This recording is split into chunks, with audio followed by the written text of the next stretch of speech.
മാസം 12-നാണ് കടക്കൽ കുമ്മിളിൽ രാത്രി 2-ന് വീടിന്റെ വാതിൽ ചവിട്ടിപ്പൊളിച്ച് അകത്ത് കിടന്ന സംഘം സ്ത്രീയെയും യുവാവിനെയും പുറത്തേക്ക് വലിച്ചിട്ട് തെങ്ങിൽ കെട്ടിയിട്ട് മർദ്ദിച്ചത്. സദാചാര പോലീസ് ചമഞ്ഞെത്തിയ സംഘമാണ് അക്രമത്തിനു പിന്നിൽ. ഇരുവരെയും തെങ്ങിൽ കെട്ടിയിട്ട ചിത്രം സമൂഹമാധ്യമങ്ങളിൽ പ്രചരിപ്പിക്കുകയും ചെയ്തു. ഈ സംഭവത്തിലാണ് വനിതാ കമ്മീഷൻ അംഗം താര സ്ത്രീയുടെ മൊഴിയെടുത്തത്.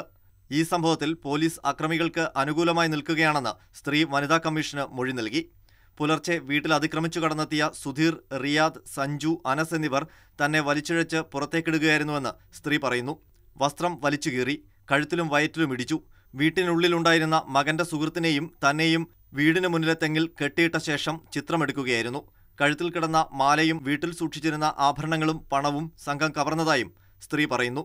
എന്നാൽ മകന്റെ സുഹൃത്തിനെ മർദ്ദിച്ചതിനു മാത്രമാണ് പോലീസ് കേസെടുത്തത്. തന്റെ മൊഴി രേഖപ്പെടുത്തിയെങ്കിലും കേസെടുത്തിട്ടില്ലെന്നും വനിതാ കമ്മീഷൻ അംഗം താരയ്ക്ക് നൽകിയ മൊഴിയിൽ സ്ത്രീ പറയുന്നു. ഈ സാഹചര്യത്തിൽ നിന്നൊരു മാറി നിൽക്കേണ്ടത് അനിവാര്യം തന്നെയാണ്. കൊണ്ടുപോകാനുള്ള സാഹചര്യങ്ങളൊക്കെ ഒരുക്കിയിട്ടുണ്ട്.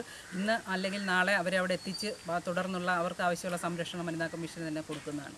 പരാതി ഇവരുടെ ഭാഗത്തുനിന്ന് ഉണ്ടായപ്പോഴാണ് കമ്മീഷൻ ഇടപെട്ട് പോലീസിന് നിർദ്ദേശം കൊടുത്തതിൻ്റെ അടിസ്ഥാനത്തിൽ തന്നെയാണ് ഇപ്പോൾ 4 പ്രതികളെ റിമാൻഡ് ചെയ്തിട്ടുണ്ട്. ഇക്കാര്യങ്ങൾ ചൂണ്ടിക്കാട്ടി കൊല്ലം റൂറൽ എസ് പിക്കും പരാതി നൽകിയിട്ടുണ്ട്.